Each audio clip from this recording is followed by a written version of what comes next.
a Foreach loop. I love this loop a lot. I use it daily just because it's very powerful when you work with collections. And in real life situations, you usually work with collections. The difference is, as you can see, that I've wrote some square brackets near the end. This means that I want this variable to store many numbers, many ints. In real world situations, it would be called an array of integers, and I've called it int array. And you can there are multiple ways you can assign values to an array, but one of them, and probably the most simple one, if you know the values beforehand, you can just set it like this.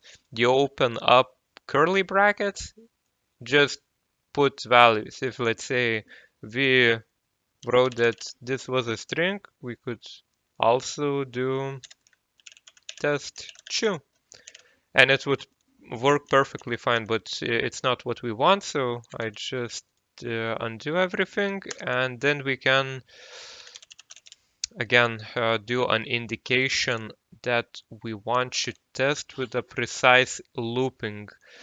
In our case, it should be, I'll add a $sign here, that we want to loop through this whole collection. I will teach you about arrays and collections in the next tutorial. So we will be able to make very cool adjustments to the blackjack, how our application works in general.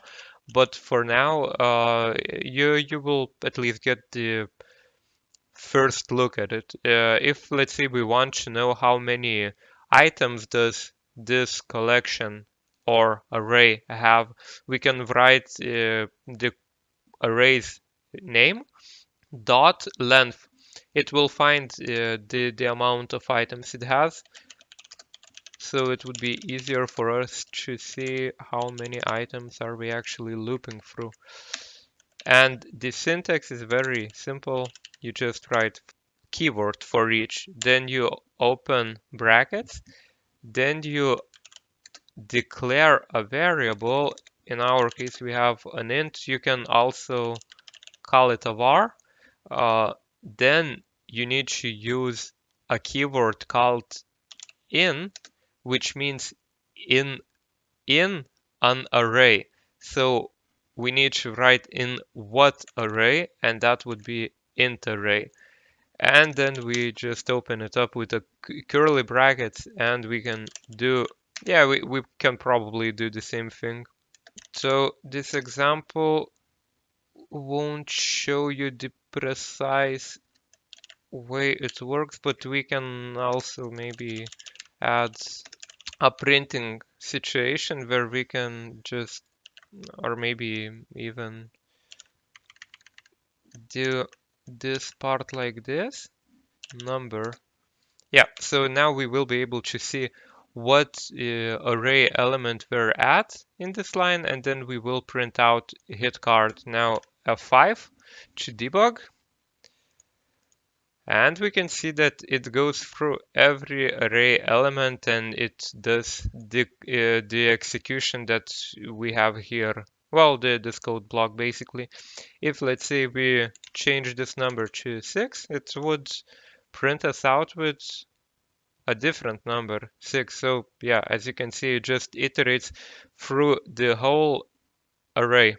Okay, now we can get back to our game development and update our own program. So now that we know about loops, we will be using a while loop to create iterations for our game cycles.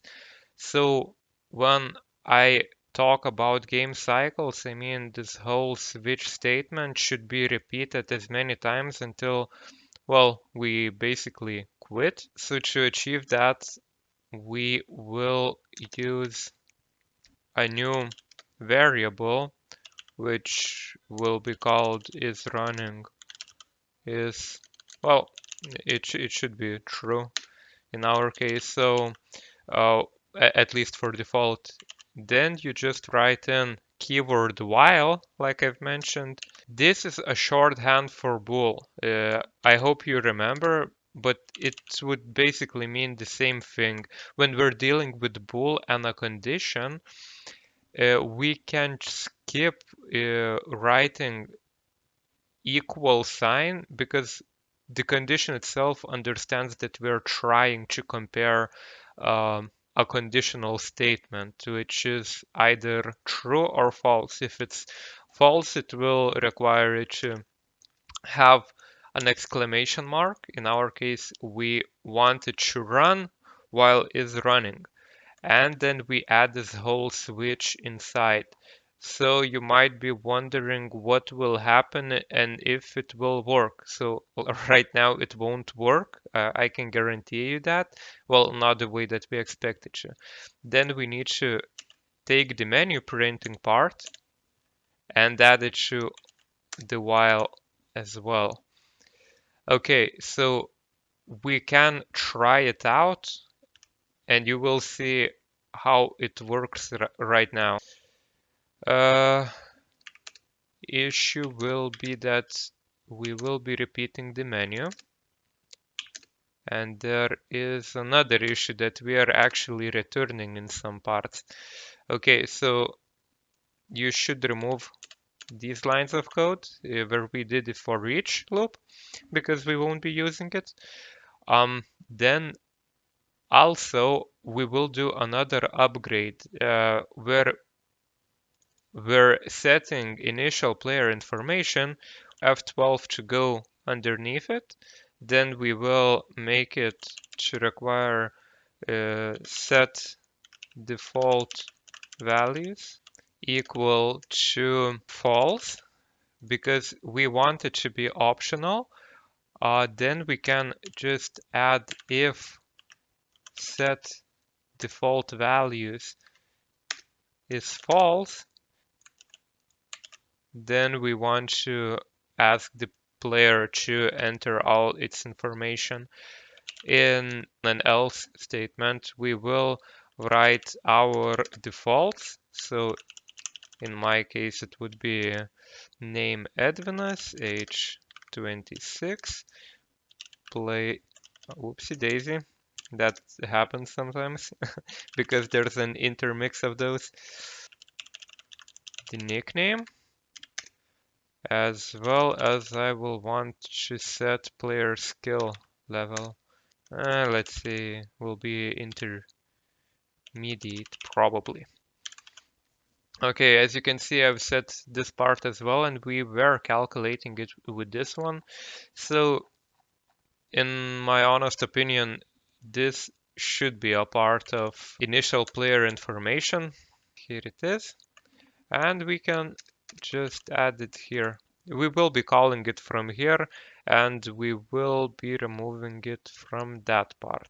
Yeah, we can get back to the front and then we can just change this one to true. Now the system won't require us to have to enter different values for the player. With this, we can continue and proceed with our while loop. So in here, we've added these lines, and like I've mentioned, if we start the game now, as you can see, we didn't even need to input anything. The computer uh, filled the information with everything it required beforehand. And let's say if we try to play it, as you can see, we need to press any key to quit. That's not the functionality we want, and you saw one of the bugs that we will have to fix. So first thing is that we need to remove these return lines because we are not returning it anymore. And because it's a switch statement, we need to have a break over here unless we intended to go through a few cases immediately. Another issue that you might have foreseen is that if we press stats, we won't get any stats and we get very buggy printing. Just go beneath switch statement and use clear commands. It basically clears anything that is inside in your command prompt. In our case, it's the menu and all the items, but we reprint on every iteration. So it won't be a problem for us. If, let's say, we wanted to do it again, we can click 3. And as you can see, we got all of that information. So because we're doing this, we need to stop the computer from moving the user to next iteration for at least as long as the user hasn't seen the information that he wants. So in our case, we can just write press any key to continue. And then we know that we need to somehow stop the iteration. And one of the ways to stop an iteration is add read key. So if we try to print it again, we can see everything clear and we can get all the information. If you want, you can even clear the information before showing everything. So it would be like showing only this part and then click any button and it moves us back. Another thing that we are missing is that we're actually never exiting the while loop. And to exit the while loop, well, actually, we are doing it, but it would be the most appropriate way to do it would be to set it to false. And if, let's say, we tried exiting it right now, 1 second, let's fix it up. Yes, again with the same mistake. If we try to do it now, let's say like this, it would, well, it would bounce to this part, so we can remove it as well. So now that we're done with that, we can proceed with, well, finishing up with other functionalities that might have had issues. If you remember the first time when I played the game and we lost the match for some reason, it calculated as if we won as well. That's a big bug in our calculation method. Yeah, over here. So as you can see, we're actually checking if the player is losing. The losing conditions are calculated, and we then proceed with this code. But the problem is that even if we get into the losing conditions, our code still drops after the if statement and also execute these lines. So we need to add an else statement, and this will provide us with a discrete way of, well, managing both cases. And then the last thing that I think we need to do is if we wrote continue, we get these lines. Yep. Then we can add these lines to a few more methods. So when we print credits, we need well, to allow the player to check everything he wants. Okay. How did the reset stats work, by the way? Okay. Yeah. I think we can add it over here as well. Okay, so now if we try to play it, we can bet as as much money as we want, and you can see that we're already getting more money. So let's say we want to bet 50, we won, and it's 160. Let's say we go again, 150, we get 310. And if we reset, we do get a correct reset functionality. We also have stats, credits, and we can exit the code. Okay, and now with this, we can proceed with the homework. For homework, I would like you to create a variable which would store what is the current winning streak of the player, as well as store the current best winning streak. Winning streak should be shown to the player, and it should increase players winning by a little sum. For example, 2 rounds won in a row should increase one amount by 5%. 3 rounds won in a row should increase by 10%. 4 times should increase by 15, and so on. On a lose, current winning streak should be reset, but best winning streak should be kept and printed in statistics. Okay guys, so I will be showing you how I did the homework solution. So basically the changes were that, like I've mentioned, I've added 2 variables. You might have set them like non-static, but I've mentioned that you can probably use static for the short run time because we will be changing it when we start developing classes. Then I've changed how our calculate round results work. Basically, it now resets current winning streak as well as it calculates the bonus amount that we win. The formula is quite simple. First, I calculate how much is 5% of the betting amount.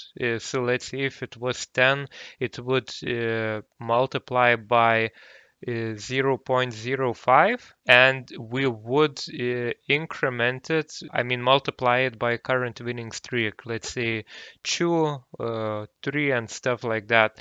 This basically means 5%. Then I've created another variable which stores the one amount, and then we have the winning streak increment. Then I have a conditional which checks if best winning streak is smaller than current winning streak. And if that's true, then we know that best winning streak should be current winning streak. And then I just append player money with one amount. I've also changed print round one with double one amount, so we would be able to give a specific amount which was one, which I think is quite good. For the losing part, we don't need that. I've also changed the reset player stats that it would reset the winning streaks. And I've also added a new display. I will show it to you now. So now you can see this information, winning current winning streak with the bonus. If let's say we win, we can see that winning streak is 1, and we also get 5% for our wins. We will have to try to get multiple wins. And here we have 10%. We also have higher amount of winning streaks. And let's say now I surrender. We will have to, in the next tutorial, we will adapt the dealer to have a higher chance of winning.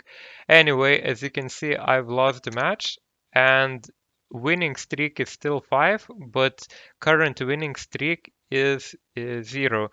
You can see all of these changes inside GitHub, which is basically, well, you can go to any of the playlist videos for blackjack tutorials. Go into GitHub, go to loop homework, click commit, and you can click homework solution.